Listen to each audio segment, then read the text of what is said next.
Hey, what's up guys? This is Anthony from Anthony's Customs, and for this review we're looking at the Play Art Sky variant Green Lantern. Now, I didn't see anywhere on the package if they said it was Hal Jordan or Kyle Rayner.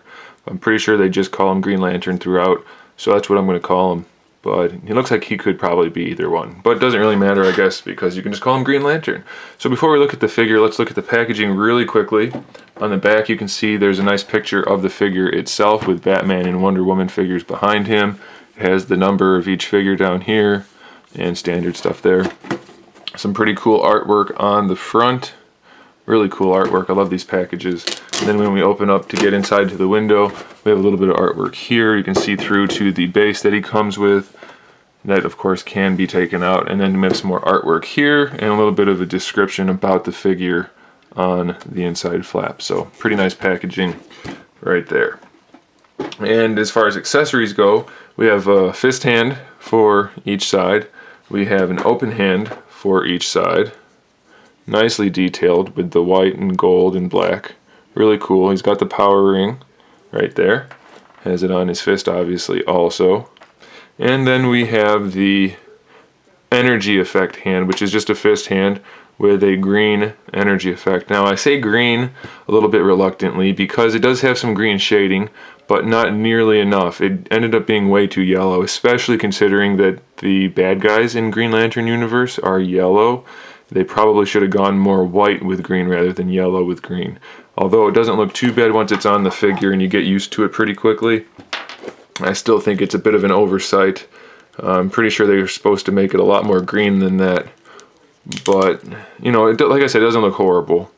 But it definitely could be a lot more green. So we'll just live with it, I guess. Let's take that off for now, though, just for the sake of the review. And then we can talk about the figure in a little bit more detail. Now, he stands pretty good size. He is about 10.5 inches tall to the top of his little ice cream cone hair. Looks a little bit like a swirly cone. But, you know, it doesn't look nearly as bad as a lot of the proto pictures made it look. He looked pretty iffy in a lot of the pictures, but I think he looks pretty good. I'm not going to complain too much. Mine has some chipping on the front of the hair, so I am going to get that fixed. I could probably touch it up, but I'm going to get a replacement figure, probably get that taken care of. And a couple other issues too. I don't know, other people I've talked to said theirs came out fine, but I have a lot of chipping on this guy, which is kind of a bummer because he turned out a lot cooler than I thought he was going to look. Alright, so as far as paint goes, we have a lot of different shades of colors. We have grays and blacks and gunmetals, a little bit of like a bluish hue to that center area, a couple of different greens. We have this like emerald green here, and then like towards the collar and in this area, a little bit of a brighter green.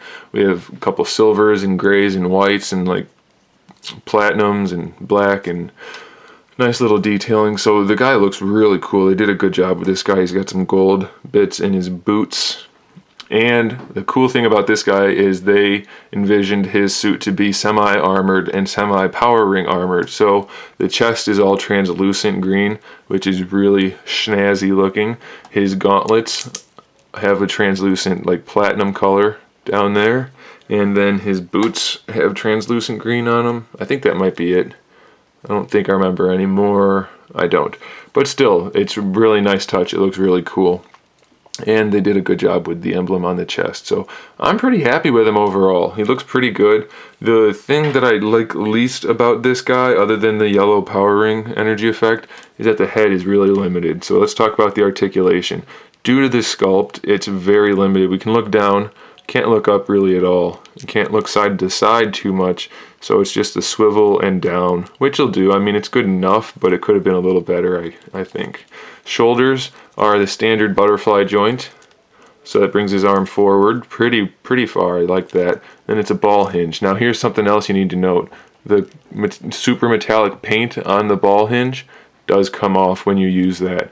Luckily they used a green plastic underneath, so it's not really a big deal at all. You probably wouldn't even notice if they didn't do that, but it is something to be aware of. So he's got the ball hinge on top of the butterfly joint, and then the bicep swivel. And the cool thing is that this shoulder armor is soft and is connected to the bicep, so it will swivel around with the bicep, and it helps to keep the look of the figure going, and it hides that joint pretty well.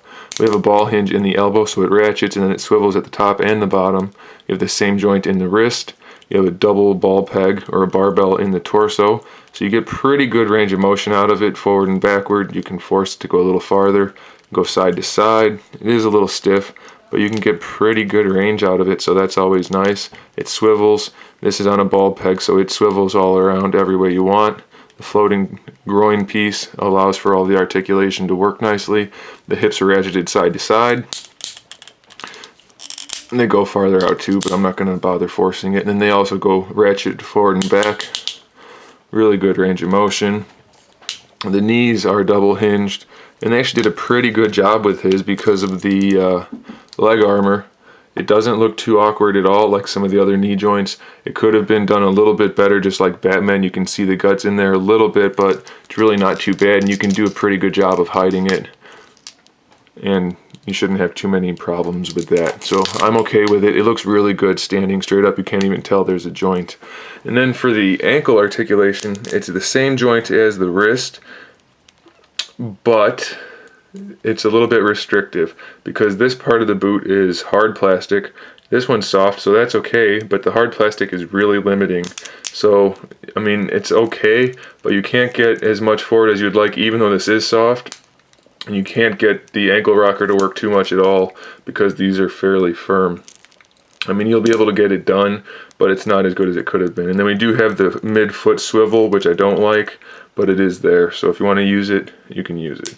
So pretty good range of articulation, pretty good range of motion for that articulation. The pain apps are good other than the few chipping areas that I have on mine, so I wouldn't really worry about that. And then it's just an overall really nice figure, definitely better than we all expected.